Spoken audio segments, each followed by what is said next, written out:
University workers demand reform on critical issues. And the Georgia State football team adds new players to the team on National Signing Day. All that and more on Panther Report News.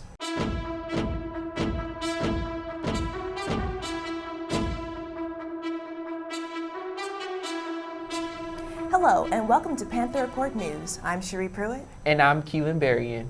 The University System of Georgia cancels study abroad trips to China this spring after the recent outbreak of the coronavirus. Across the country, universities are responding to an increase from the State Department's travels alert, which alert sets China to its highest alert, which prevents travel to the country. Over 10 of the scheduled study abroad programs at Georgia State will not take place, and right now, plans from summer programs are being evaluated if the alert continues. Workers across Georgia State universities gather outside the state capitol with a demand for fair wages, raises, and funding. PRN's Alicia Wimberly spoke to demonstrators, a part of the United Campus Workers of Georgia, about these demands. We are the union! We are the union! The mighty, mighty union! The mighty, mighty union! Now, not later, right now. And I'm sorry if you don't see that from whatever ivory tower you might be standing or sitting in or doing your day-to-day work. Passions ran high at Liberty Plaza as the United Campus Workers of Georgia gathered around Capitol Avenue to rally for better wages. With people who are struggling for food daily. And as you can see behind me, the United Campus Workers of Georgia are here fighting for fair wages, fair raises, and for fair funding. They're here to tell the legislation and Governor Kemp that they want their equal opportunity and equal pay for all the work that they do. It's hard to focus on academics when you also have to worry about, finances. So just ensuring a living wage like that will help with housing, help with, transportation, and help with improve my academics overall. Which is the main goal these workers are fighting for. Alicia Wimberly, PRN. Thank you, Alicia. A new blueprint obtained by PRN sets the stage for the future of Hurt Park. Plans show improvements around the park's fountain, which will include a stage and a wooden platform. Early renderings released last year for Georgia State's master plan shows the university's vision for the park. Construction is expected to begin at the end of spring this year, and the blueprints for the project are subject to change. We now turn to Kara Nelson for the latest in Georgia State sports. Kara? Thanks, Cherie. How's it going, everyone? I'm Kara Nelson, and welcome to PRN Sports. This week, we cover the latest in men's and women's tennis, the newest members of the Georgia State football team, and the growing esports scene on the Georgia State's campus. But first, we begin with the men's basketball team's recent defeat against Troy. This marks 2 straight losses to the 10th place Trojans this season. The team first lost on the road last month by the largest margin of defeat against the conference opponent at 65-75. Last Saturday, the Panthers fell again to the Trojans, 78-84, to snap the team's 9-game winning streak at home this season. PRN's Crystal White has more. All good things must come to an end. Troy University snapped the Panthers' 15-game home court winning streak this past Saturday. The winning streak was tied for the 3rd longest in program history. Troy used an 8-0 run to take the lead with 35 seconds left to play. With a chance to win, Justin Roberts misses a layup with 4 seconds remaining in the game. Head coach Rob Lanier seen a different viewpoint if Roberts made the layup and got the win. If we make the layup at the end of the game and we walk away with the win, then maybe we don't learn the lessons that the game put out there for us. There was a lot of things we didn't do well, and sometimes you make a layup, you win the game by 1, and then all of a sudden you think everything's okay. And similar to Thursday, where we didn't play great, but we found a way to win. And the lessons to be learned from that game, sometimes they get missed because you escape with the win. Troy is 10th in the conference standing. Here's how Coach Lanier feels about losing to a team at the bottom. We got outplayed by a team that's really well coached. Even though they were undermanned, they shoot the ball really well. We knew exactly what they were going to do. We weren't up to the challenge and the task. Troy had 42 points off of threes, which played a major impact in the game. They're a three-point shooting team, and when you see the ball going in, I think there's a confidence that goes throughout a team, and they started feeling it. And they only made 4 in the second half, but the damage was done in a lot of ways, and then the ones they did make were key. Crystal White, PRN. However, the Panthers continue to falter as they lost on the road against 11th place Louisiana. This accounts for back-to-back losses against teams below 500. The women's basketball team snapped its 7-game losing streak with a victory over Arkansas State last night.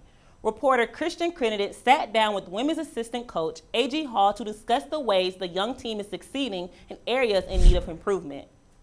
All right, we're here with women's basketball assistant coach A.G. Hall. Coach, how you doing today? Fantastic, Christian. How are you? Doing good. So we're going to take a look at some film. Yeah. Some things that you guys have done well during the season, some things that you guys want to improve on, and overall from a few games. So let's go with this first game, Coach. What we got here? So we get the ball reversal.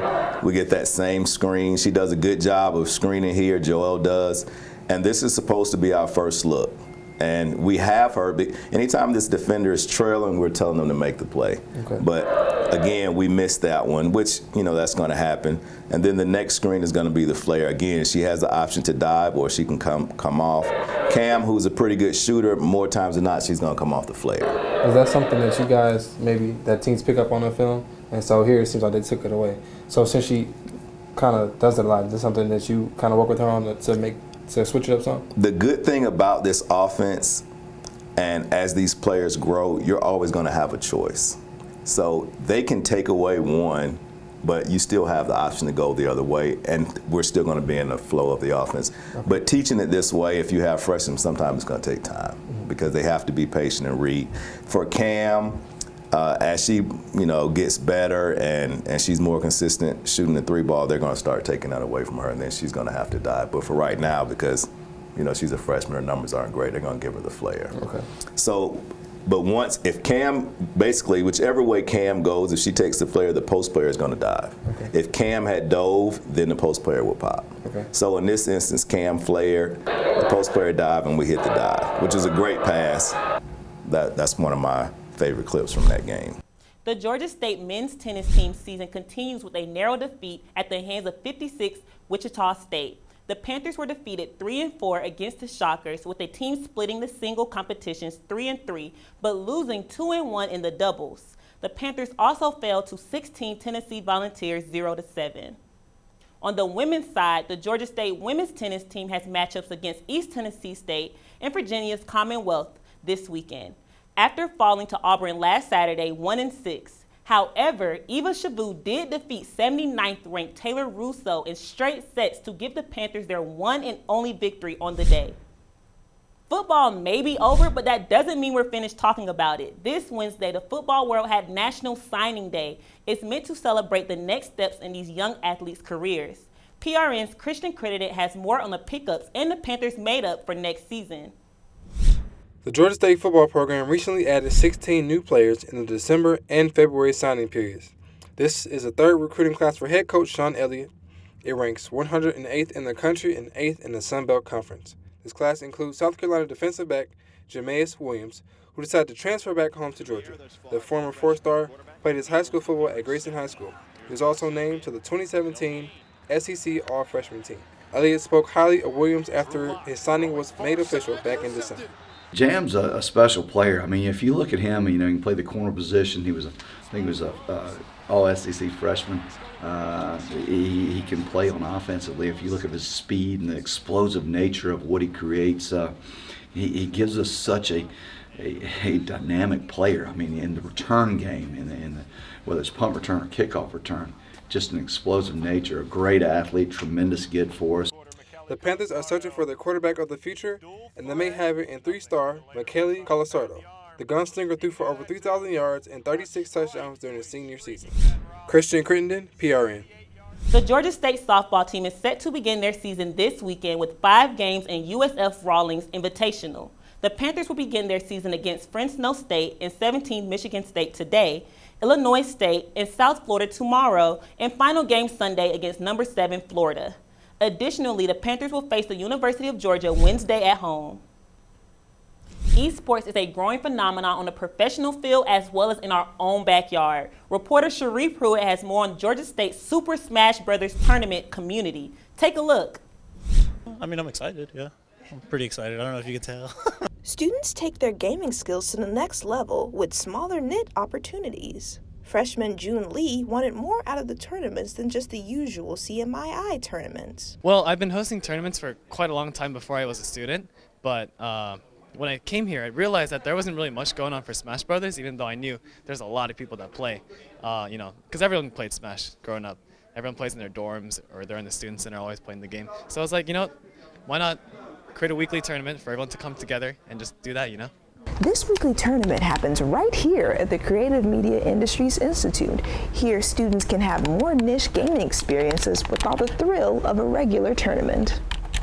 A relaxing and quiet environment like the CMII building is all the gaming community needs. Senior Daniel Gonzalez is excited to have a new group to play Smash Bros. I love the game. I've never really come to any tournaments, but now that this is here, it's very convenient for the most part. If you have a thrill for competitions and a love for gaming, check out the Smash Tournament. Cherie Pruitt, PRN. Thanks, that's all we have this week for PRN Sports. Be sure to follow us on social media at GSU PRN for the latest updates and analysis. Now, back to you, Keelan. Georgia Governor Brian Kemp released details for the new anti-gang legislation, and one bill would expand the reach of university police to the edges of campus. PRN's Kevin Sanchez spoke to the Georgia State University Police Department's Chief of Police about the university's current state of crime. To strengthen Georgia's already tough gang laws, Governor Brian Kemp announces information for new anti-gang legislation, and one bill would expand the reach of university police to 880 yards past school property. This would allow police departments at Georgia State and Georgia Tech to do more to combat crime on the outer portions of their campuses. And we work in conjunction with our local partners, MARTA Police, Atlanta Police, the Downtown Improvement District, to make sure that that area 1,500 feet up to 1,500 feet from campus is safe and secure. So we kind of monitor those areas, not just in our buildings, but outside our buildings and up to 1,500 feet. And the bill would add an additional 1,140 feet to the boundaries. A recent safety report from GSU PD shows crimes have increased in 2018 for the last 3 years. And between 2017 and 2018, robberies have dropped nearly 50%. When we count just downtown, it's been down last year quite a bit. We do have issues in the downtown space with car break-ins up in areas like Peachtree Center. We're very good in our parking decks because we have officers that patrol them quite frequently and are in the decks quite frequently.